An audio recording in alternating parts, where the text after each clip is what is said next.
Together, growing in faith, changing communities. Ngegama likaYisebe nendodana nomoya ocwebileyo. And so, dear friends, today I would like us to reflect on the Word of God. We'll reflect once again in the Gospel of Luke, chapter 8. We're looking at the Gospel of Luke, chapter 8, and we are looking at a very interesting story from verse 22 to verse 25. Luke chapter 8, from verse 22 to verse 25. That's the word that today I would like us to reflect on. Luke chapter 8, from verse 22 to verse 25. One day, Jesus got into a boat with his disciples, and he said to them, "Let us go across to the other side of the lake." And so they set out. One day Jesus got into the boat with his disciples, and he says, "Let us go to the other side." And so they set out. And as they sailed, he fell asleep, and the windstorm came down on the lake, and they were filling with water, and they were in danger. It's something that I want to talk about here, and I find it absolutely interesting. One day Jesus says to them, "Let us go over to the other side." And when he goes with them, he falls asleep, and there is a great storm, and it affects the lake, and the water starts to fill the boat, and they are afraid. Ngiyafisa ukuba sibuke impilo zethu. Uyabona ithandwa zami, there are people who begin something so beautiful, who engage in something so beautiful, so pure, so great, that they decide ukuthi, let's embark on this. Let's do this together. And most people have beautiful intentions. Most people have clear, divine, pure, loving intentions. And they embark on this journey, and they do things together. They could be friends, they could be partners, they could be siblings, they could be anything. It could be a business opportunity, it could be love relationship, it could be marriage, it could be sisterhood, it could be brotherhood, it could be anything. But they all set out with beautiful intentions. But along the way, certain things change. In the thought for today, I was presenting and arguing that along the way, the Lord brings people, and some they are there to encourage us, some are there to help us achieve our milestones, but some also are not really there to help us do all those greater things, but they are there and they may deter the good that we want to do. Mhlambe ngifuna ukuba sibuke ukuthi bangaki kuthina abalimalile endleleni belinyazwa abantu ebebebathemba, belinyazwa abantu ebebebathanda. Bangaki endleleni abalimazene, bona bebeyitshela ukuthi this is a great company, bebeyitshela ukuthi la emsebenzini i-atmosphere yakhona is so great, i-culture yakhona it's so productive, and I'm going to fit in here, and I'm going to make my best, and only to realize ukuthi where you spend most of your time has become a living hell for you. Yabona kwesinye isikhathi abanye abantu they go out and they set out for success. They set out for something greater, and they want to make it. Ngiyayibhuke at the beginning of the year how many of our kids register. for higher education. But a study must be made. How many dropouts are found in their first years? And one must be very interested in joining and finding ukuthi, how many along the way don't make it to the finish line. And we need to ask, why? Why am I most likely not to finish what I've begun? Why is it going to be a different story than that which I had set out to achieve?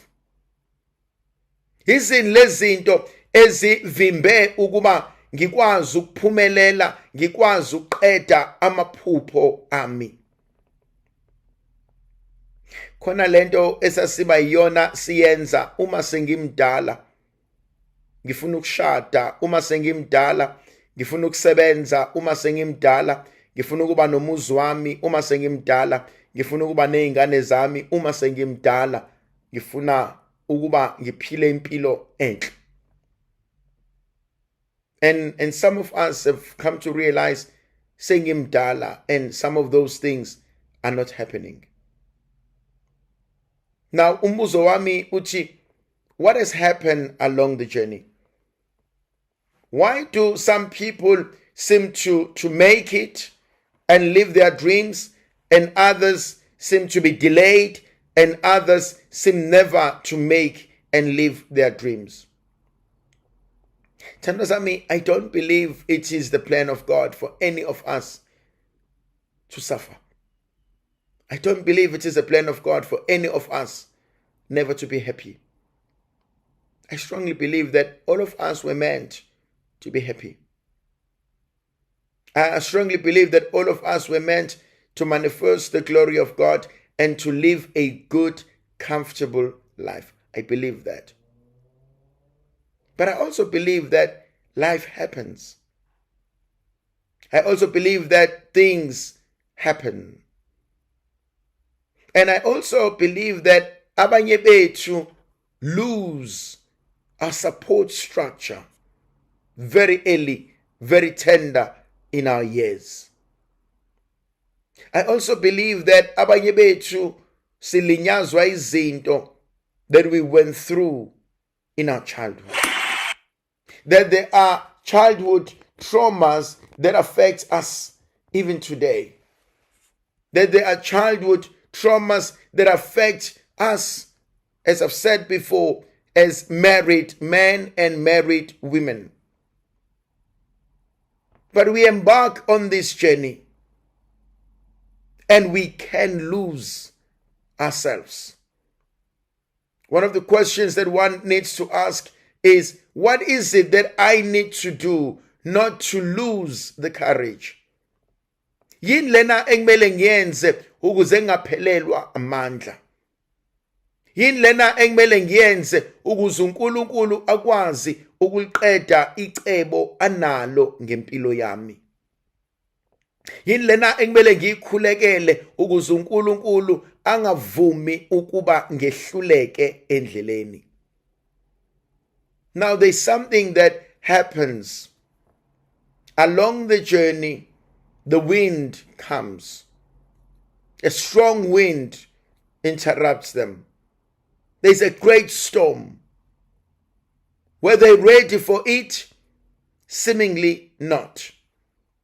Did it affect them? Yes.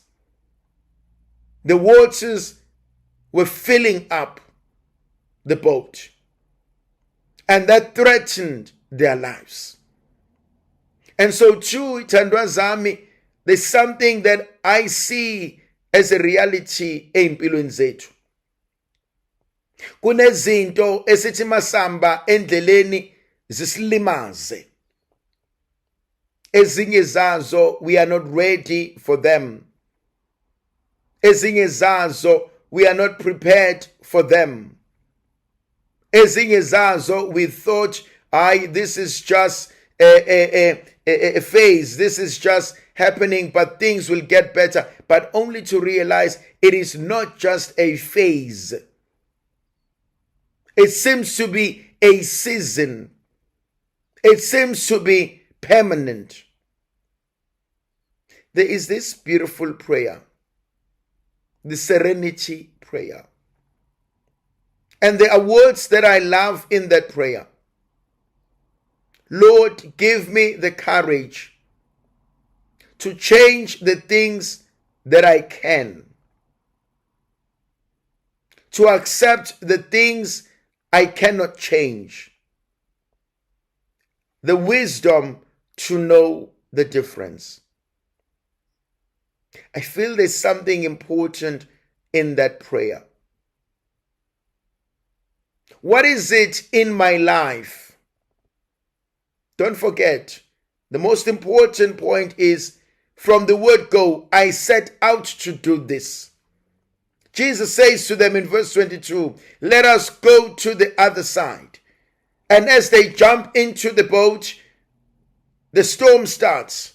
The legs disturbs them. The water comes into the boat. They are about to drown. They are scared and Jesus is asleep. So too, mina nawe. What is it that is preventing me from being the best? What is it that prevents me from being happy? What is it that prevents me from being successful? What is it that prevents me from being at peace with myself, with the universe, with my loved ones? And I think it's important to identify these things. Hence this prayer for me, the serenity prayer. Because once I'm able to identify the things that disturb me, the things that steal my peace, my happiness, my joy, the things that threaten my life, once I'm able to identify those things, then I'm able to apply this prayer. Can I change them? That's why, Lord, give me the courage to change what I can. What is it that I can change? What is it that I can deal with? What is it engidinga usizo ukuze ngikwazi ukudila nazo? Thandwa zami, there is no shame in asking for help.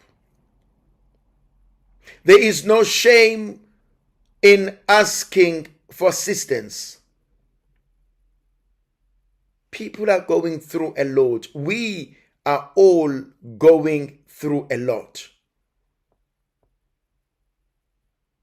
Life has become difficult. It has always been, but it's becoming more and more difficult. Mental issues are a reality. People are depressed. People are struggling with coping mechanism. People are anxious. Anxiety is a reality. Suicide thoughts are a reality. Certain people want out. Some people feel overburdened. Some people feel stuck. Some people feel they are not productive. Some people are not seeing the results. They say, I'm planting, but I don't see the results. I'm working, I'm not seeing the desired results. And so if you look at other people's life, you realize that they feel as if things are just not happening. They feel as if kwenzakalani. And for some people, they want to bow out. And for some people, they're like, why bother trying? And it's not umona. When some people say, but why balungela laba? It's not umona. It's not inhliziyo. It's not ukuthakatha. But it's asking ukuthi, but kwenzakalani kumina? Kanti mina ngona bani? Kanti mina ngangadalelwe yini ukujabula? I think one of the worst things that one feels and hears and sees, it's when someone says, kanti mina angidalelwanga ukujabula. When you realize ukuthi I am facing one problem after the other. I am chasing one thing after the other. I'm solving this after that. Then you say, but akusasizi. And some people, they have moments of joys, but they're short-lived. And so we need to ask ourselves and say, what are the things that are preventing me, that are challenging me, that are mitigating or fighting against my success, my happiness, my being that God has destined and desired for me and for my life. And for the disciples in 22, 23, 24, you realize it's the storm. You realize it's the wind. You realize it's the drowning boat. For me, for you, what is it? Yini lena nkosi engilimazayo. And so once I acknowledge it,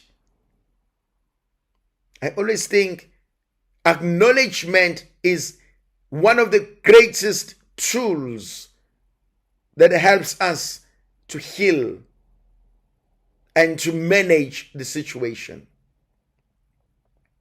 I can call it by name. I can name it. I can point it out. Nansi mina into engixakayo. Nansi mina into engihluphayo. Nansi mina into elwisana nenjabulo yami. Nansi into that threatens my marriage. Nansi into engiqhatha nabantu abami. Nansi into edala ngabi khona ukuthula ekhaya. Name it.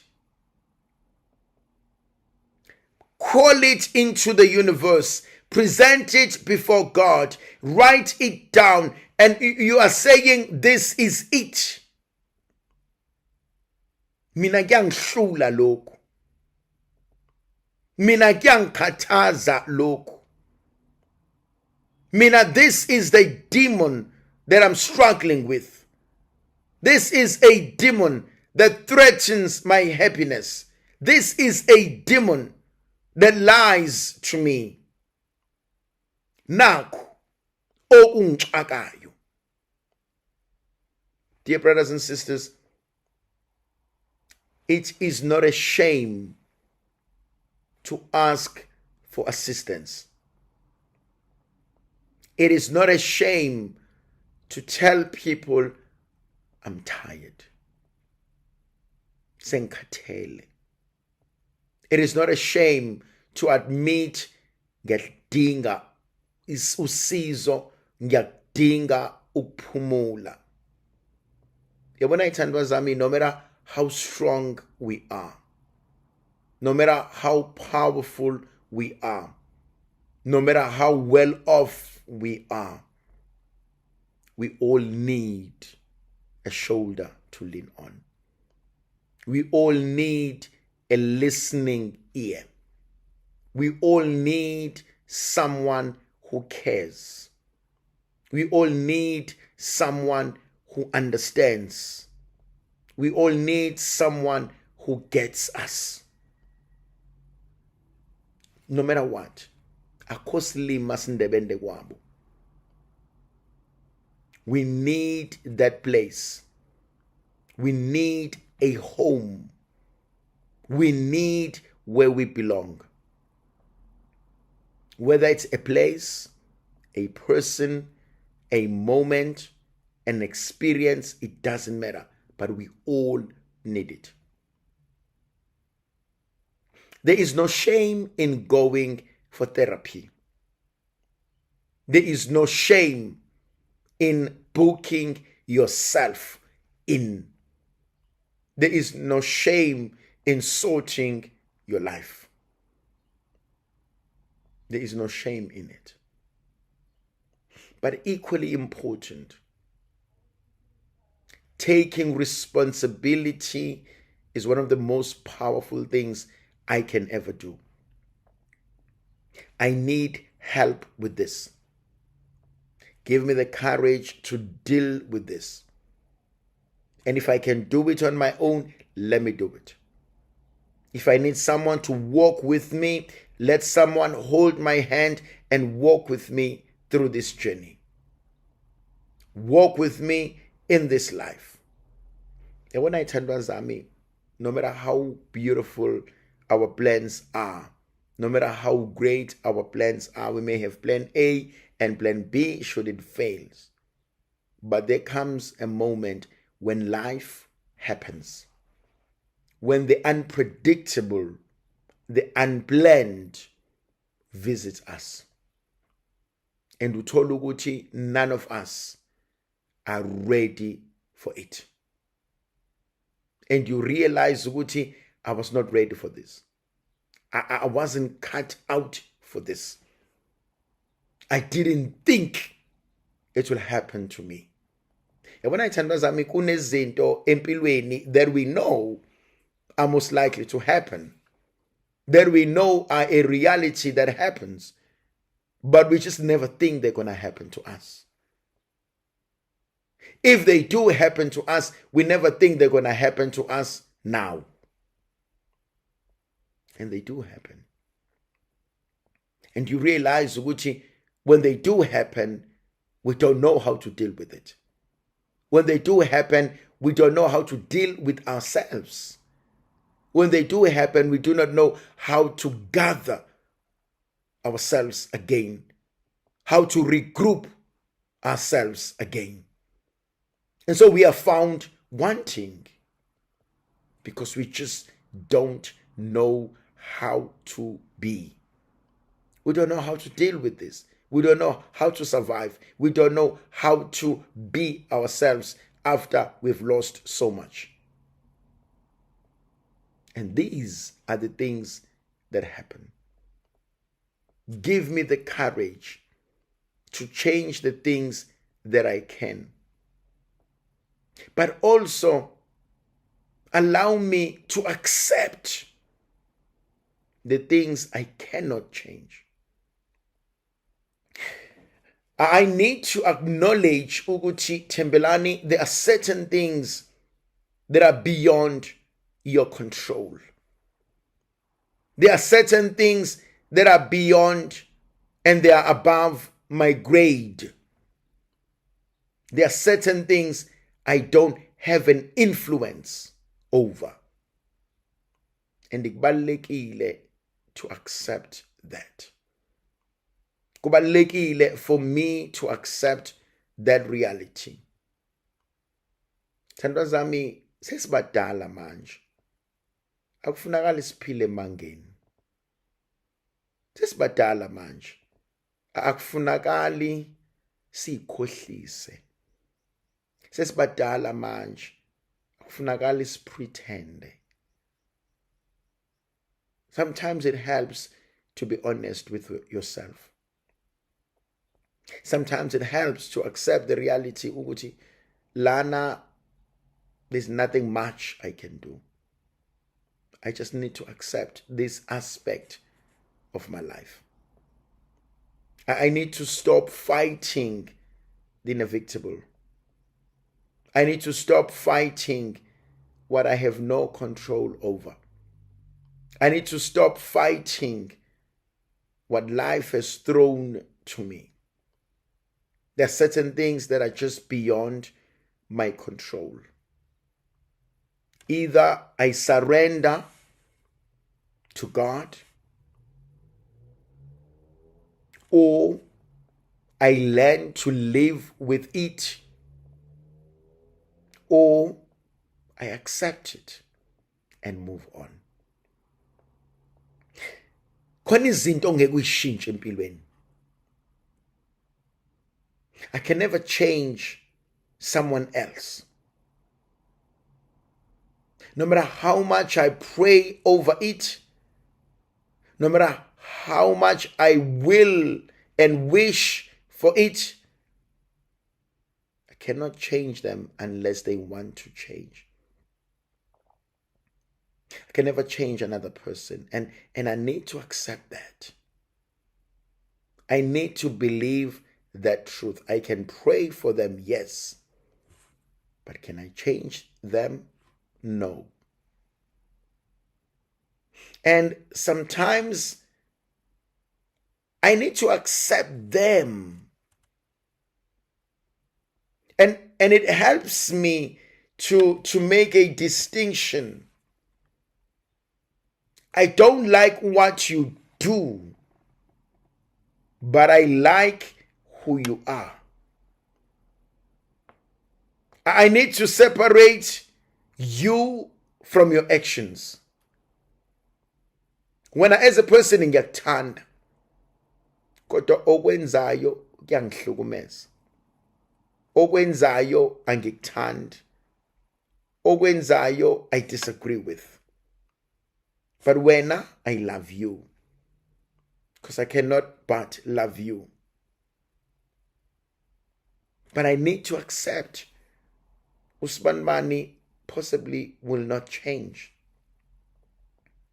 Usman Mani possibly is like this. It's important for me to accept you so that my stress level reduces rather. So that I don't have to worry so much. And kwesinye isikhathi akuve kusiza ukuthi usibona nosenza ukuthi ufanele ukuthi okay, ngiyekeni soqala into zakho. Yazi ithandwa zami, khona izinto that are practical and that are important. Uyabona umuntu owaziyo ukuthi uhleze lwisana nawe,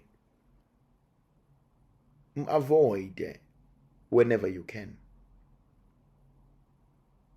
Avoid ukuba in the same vicinity with that person. It's not ukuthi that person controls you. Because sometimes siba nale feeling ukuthi hayi mina ngeke ngitshelwe wosibani bani, hayi mina ngeke ngicontrol wosibani bani, nami ngizoba khona, ngcono ifune ihlinelane, ngcono ingakhulumisani, ngizoba nabangani bami nabo babe nabangani bakhe, asinendaba keke sekuyobonakala ukuthi ubano namandla, ubano powerful, ubano influential. Well, yeah, some people do that. But there's also another option. We don't have to share the same vicinity. I don't have to be with you in the same room if I can do it. It's not because ngiyakusaba. It's not because you're powerful, but I'm protecting my peace. Uyayazi lento yokuthi kungena ucingo and uyazi lo muntu ukuthi sizoxabana nje bezongifonela. Khona into afuna ukucomplainela yona, or khona into afuna ukuyikhuluma, or khona into afuna ukuyidelela ngayo, and the call will not end singaxabananga, and you make a decision. Let me not answer the call. Let me choose my peace. Thandwa zami, I'm not sure if this makes sense. Let me not answer the call. Let me choose my peace. Let me protect my peace. Let me keep myself sane. NgesiZulu bengizothi uyaphi uyophikisana nohlanya, awazini ukuthi lizokubitha kulomdlalo walo. Uyaphi uphikisana nohlanya, awazi yini ukuthi luzokwehlula. And that helps me when I go through so much and I realize I don't think I want this, I don't think I need this, I don't think I want to entertain this, ayikho into edlula ukuthula. Uthule. Khona ama-SMSs, khona ama-messages that you don't need to answer. Khona ama-phone calls that you don't need to answer. Khona ama-invites that you don't need to honor. And I need to ask myself, ngiyaphi ngiphikisana nohlanya? Uzongihlula nje lo muntu. Ngiyaphi ngiphikisana nohlanya? Uzongihlula nje lo muntu. Why are you setting out? Why are you setting yourself up for failure? Why are you setting yourself up for disappointment? Why are you setting yourself up for hurt? Why are you inviting it? Ayikho into ozoyithola ezokusiza. Ayikho into ozoyithola ezokujabulisa. Ayikho into ozoyithola ezokuphilisa. We know this even nasemndenini yasemakhaya. Yabona manje uDisemba khona abantu abangakwazi ukugoduka. Ngoba masike sagoduka sobe sihlangene sisonke, and once kwafika usibanibani, once kwaba khona utshwala, sekuzoxatshana, sekuzoshawana, sekuzothukwana, and then ngeke sajabula. And abanye abantu have even made decisions ukuthi ngeke ngiphinde mina ngudle uKhisimusi ekhaya. Ngeke ngiphinde mina ngivakashe ekhaya. Mangifika ngizofika ngithi qhu maqedane ngiphume ngihambe. Why? Because angizwani nomsindo. Thandwa zami, akufunakala isikhohlo ukuthi khona abanye abantu who find pleasure. Who find pleasure in making your life living hell. It is sad, but it is true. Khona abantu who find pleasure in making you miserable. Khona abantu who find pleasure in making sure that you are not okay. And they're like, why you sibanibani happy kangaka? Why you sibanibani ejabule? Why you sibanibani engekho miserable? And so when you show up and awusabatsheli ngeenkinga owawubatshela zona kuqala, ayibo sibanibani usaba njani ukuhlupha umakhelwane wakho? Ayibo sibanibani usaba njani ukuhlupha uma weingane zakho? Ayibo sibanibani usaba njani ukuhlupha ubaba wengane? Ayibo sibanibani usaba njani ukuhlupha uma wakho? And you soon realize it's not about them helping you. It's not about them caring for you. They just want to make sure ukuthi you are still living under that pressure.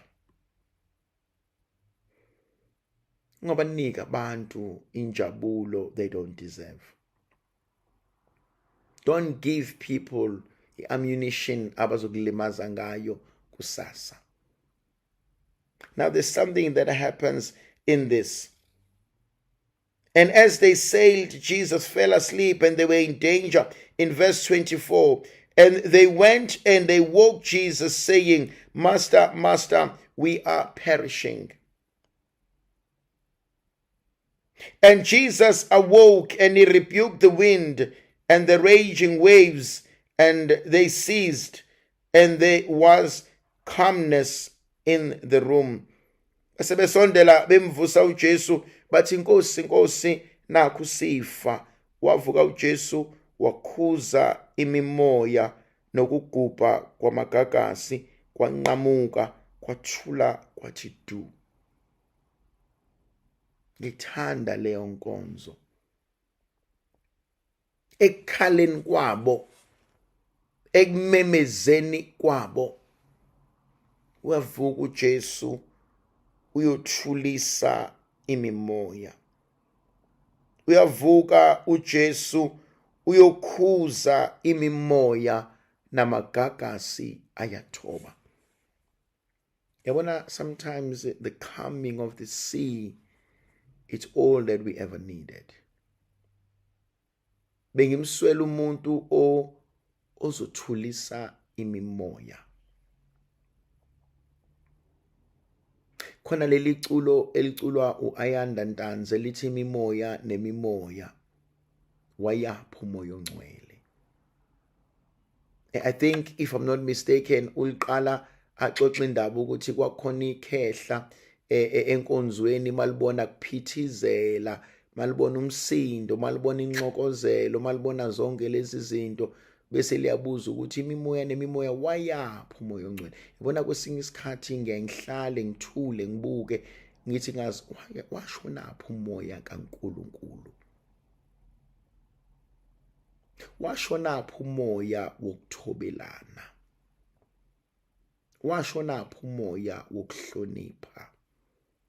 Washonapha umoya wokwazisa omunye umuntu. Ziningi izinto abantu abangayithandi abaphila nazo, abaphila ngaphansi kwazo. Hayi ngoba nakho beyithanda, kodwa ngoba nakho bayahlonipha.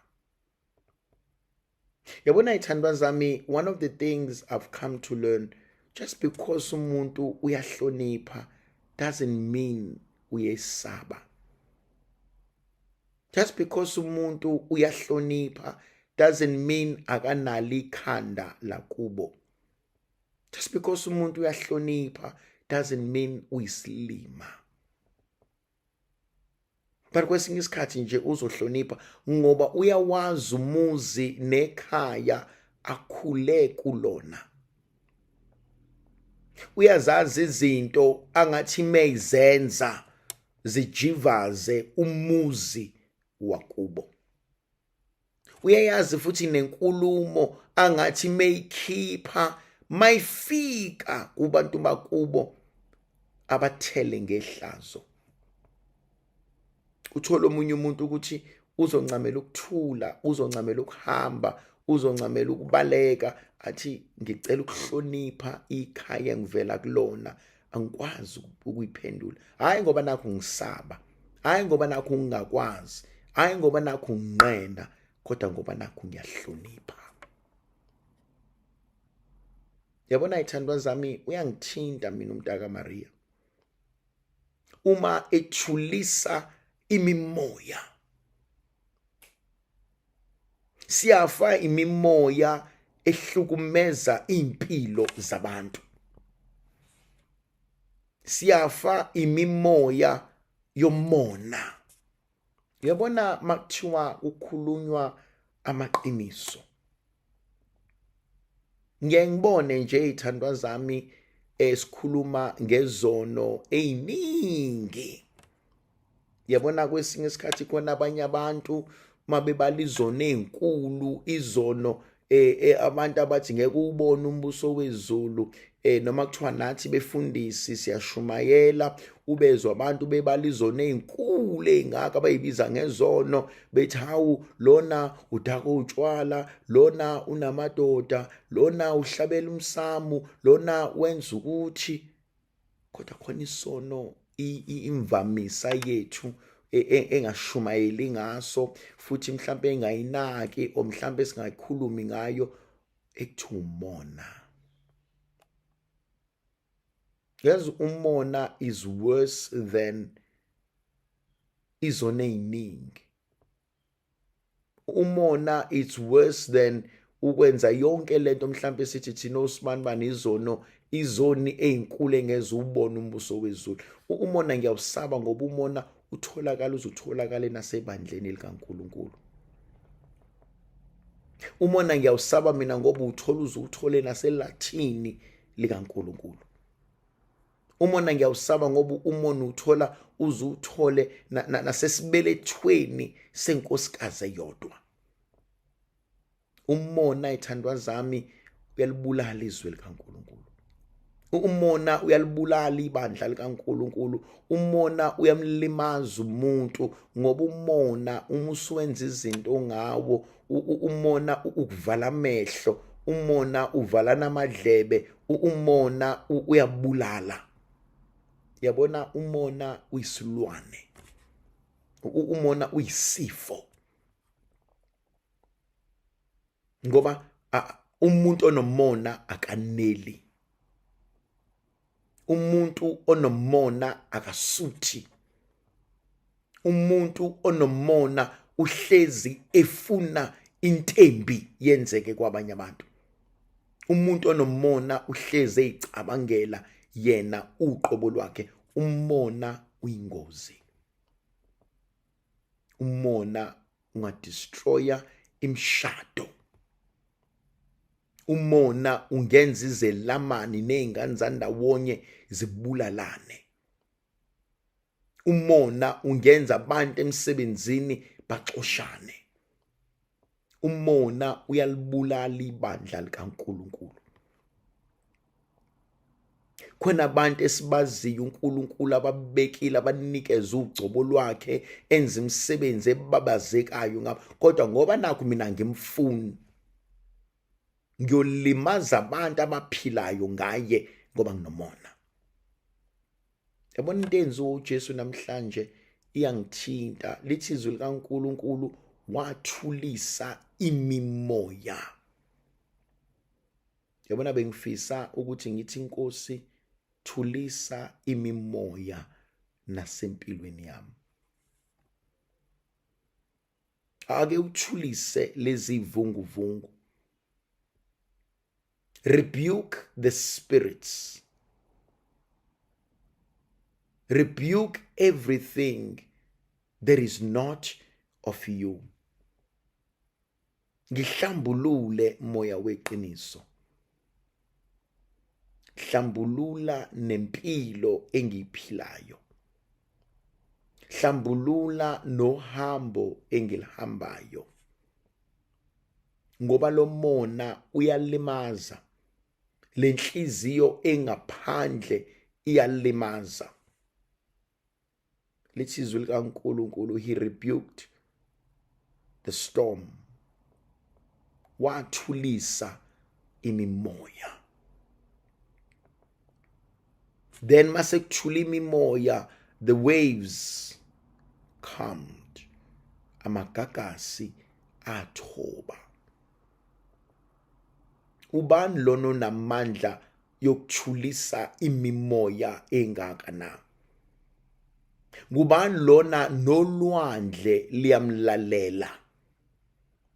Ubani lona olalelwa zintaba zaphakade, olalelwa amagagasi? Ngubani lona olalelwa ulwandle? Ubani lona osatshwa yilokhu obekufuna ukubulala thina? Thandwa zami, uNkulunkulu uthotshelwa izinto mina nawe ezisabisayo.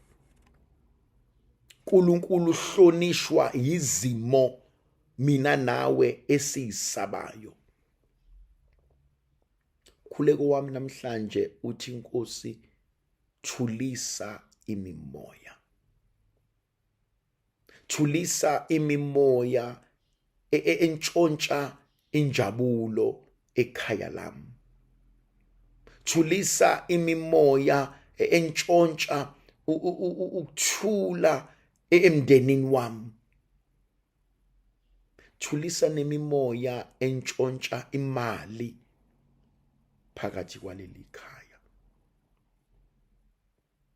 Baningi abantu bakho Nkosi behlupheka, bexakeka, bengazi bazokwenzani.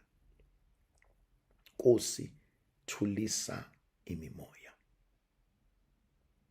Grant me your peace. Ngiphe lokuthula kwakho. Ngiphe lokuthula engikuswelayo.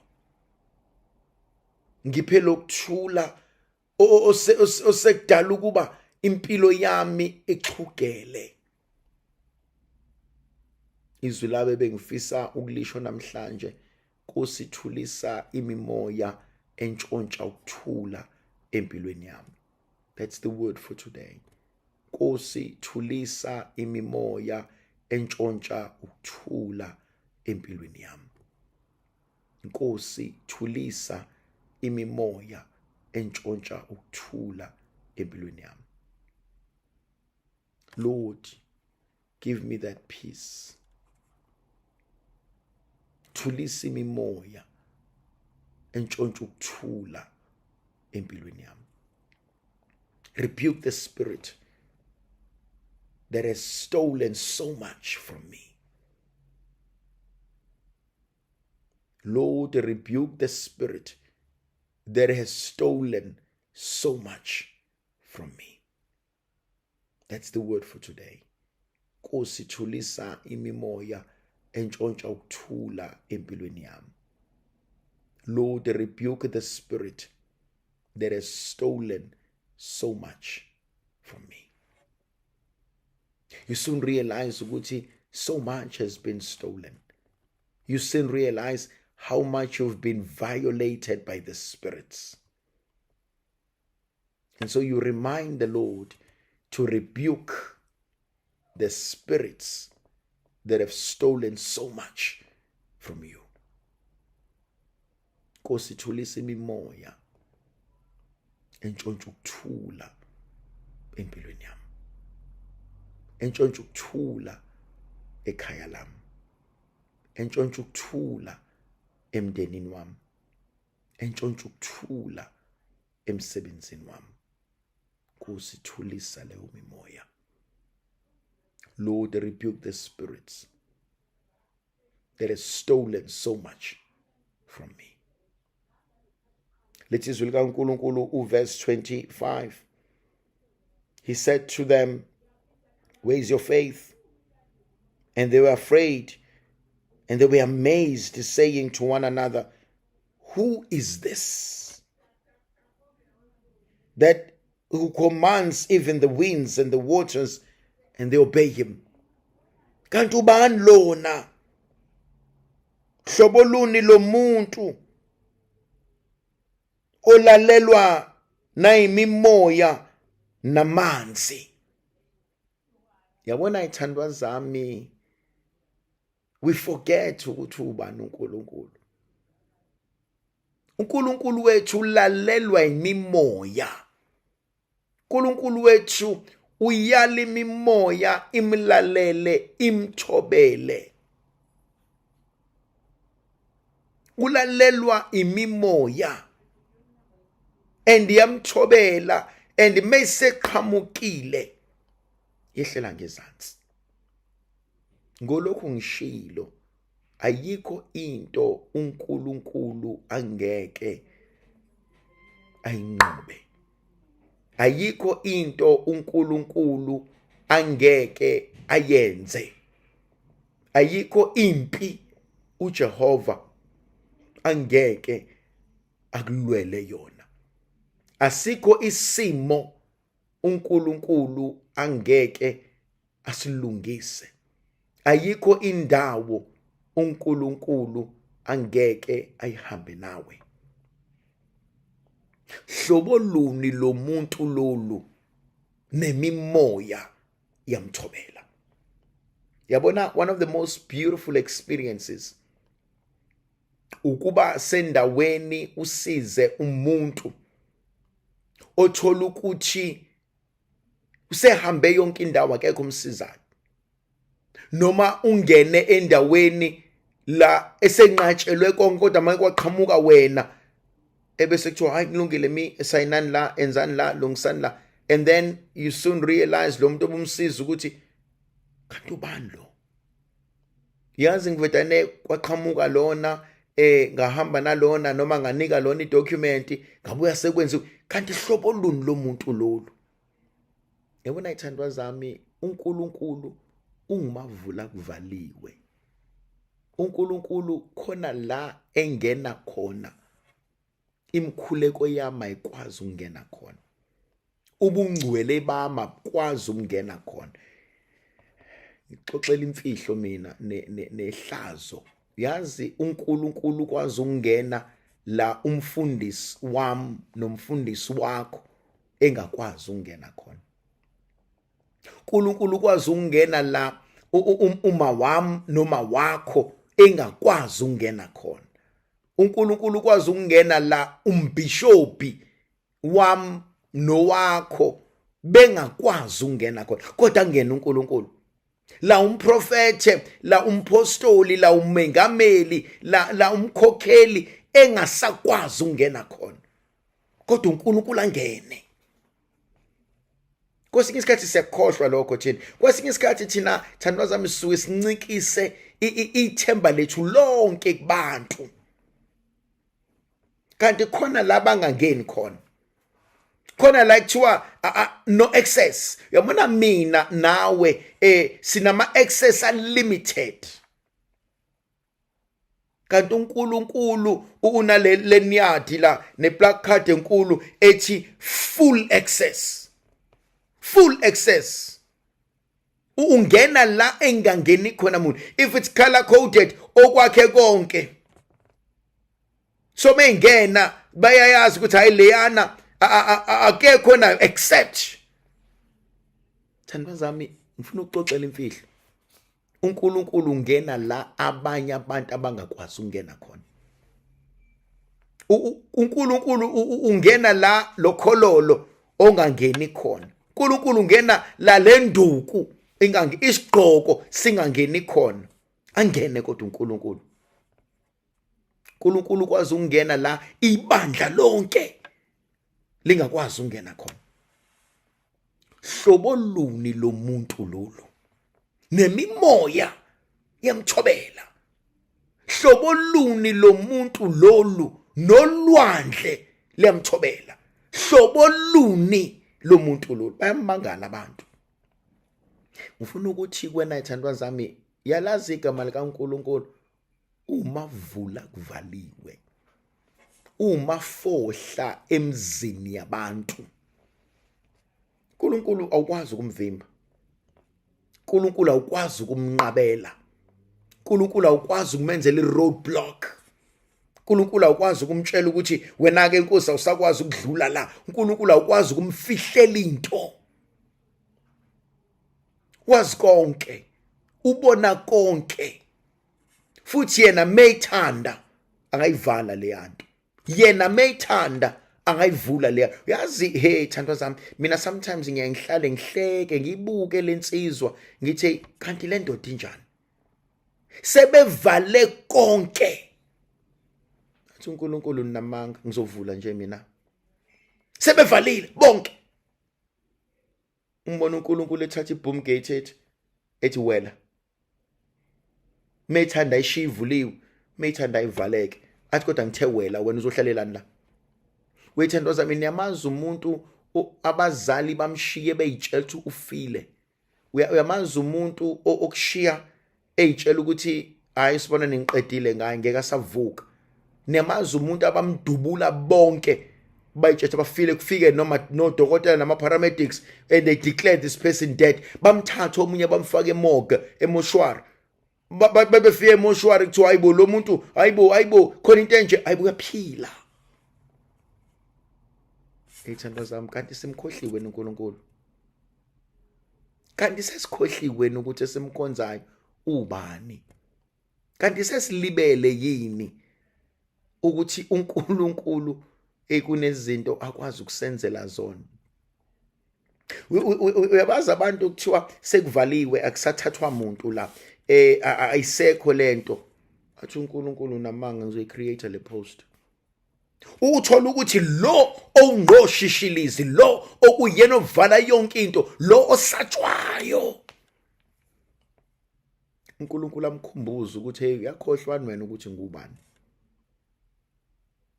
Uthi uyabhaquza uNkulunkulu avelane nje amshaya into encane. Uyamazi umuntu ofane ahlatshwe isipikilo onyaweni luvuvukale lube lingaka unyawo. Abe forced ukuthi akaye esibhedlela, abe forced ukuthi fanele ayohlinzwa, kodwa uthola ukuthi asikwazi ukumhlinza because iBP yakhe it's up and down. Kwenzakalani? Wahlatshwa isipikili for 6-8 months usesibhedlela. Kanti in this 6-8 months akasakwazi ukuqhubeka phela nomsebenzi, and in this 6-8 months bese uyangena wena ngoba phela a new CEO has been appointed, an interim manager has been appointed, a line manager has been, and nathi uNkulunkulu wena uhlehle ngoba ngathi ulwisana necebo lama uphume hamba awuhambe esibhedlela uhlale 6-8 months and nothing will happen to you there. And then athi uNkulunkulu sibani ngene ezengena lo kuthiwa kwakhona into yokuthi hayiba ngiyibona inkinga isayini uyaqamba ubuya usukhona uyakwazi ukungena kwiposition anginqabele kuyona uyabuya awusangeni kule position kuthiwa no but it's impossible ukuthi mfake lo muntu kule position lo muntu overqualified nje it's impossible lo muntu simbekelana anikubona ngani ukuthi nokuthi lo muntu how masibuka istructure salalana nento ezifanele lo muntu fanele ngabe ungena la wakwambona uNkulunkulu ecreate le position adingeka emsebenzini athi no lo muntu ufanele angena uyaqamba uyabuya lo emsebenzini ubuya either you are now equals or ubuya sezo reporter ngaphansi kwakho. Yabona ithandwa zami I think sibuye sikhohle hlobo luni lomuntu lo simkhonzayo. Kanti wena umtshelini ukuthi uNkulunkulu wakho uyakwazi ukubukisa ngabantu. Mina ngiyamazo wami mesethe thembelani thula ngizokulwela. Mina ngiyamazo wami ethembelani ngithe thula le ndaba isiseyithebeni zami. Mina ngiyamazo wami umethi thembelani usakhulumelani. Kanti wena umazi uNkulunkulu wakho. Hlobo luni kaNkulunkulu omkhonzayo. Kanti abantwana bakho ubafundise ngamuphi uNkulunkulu. Sewukhohliwe ukuthi uNkulunkulu uke wakhipha umntanakhe ICU elele phansi. Sewukhohliwe nokuthi uNkulunkulu uke wakonyula la abantu beyitshela baqedile ngawo. Sewukhohliwe uNkulunkulu uke wakuvikela ebusuku ungenelwa abantu. Sewukhohliwe uNkulunkulu ukukhipha emotweni that was written off.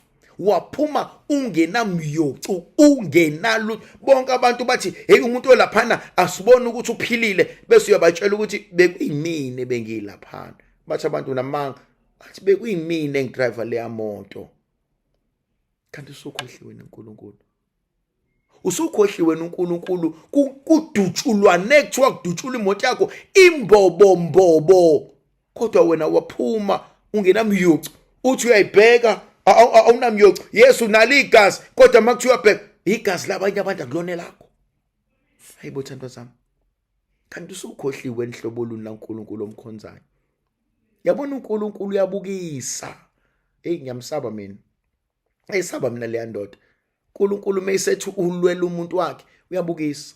uNkulunkulu meyisethi uvikela intandane uyabukisa. uNkulunkulu meyisethi uvikela umfelokazi uyabukisa. uNkulunkulu mesedila evikela isilahlwa uyabukisa.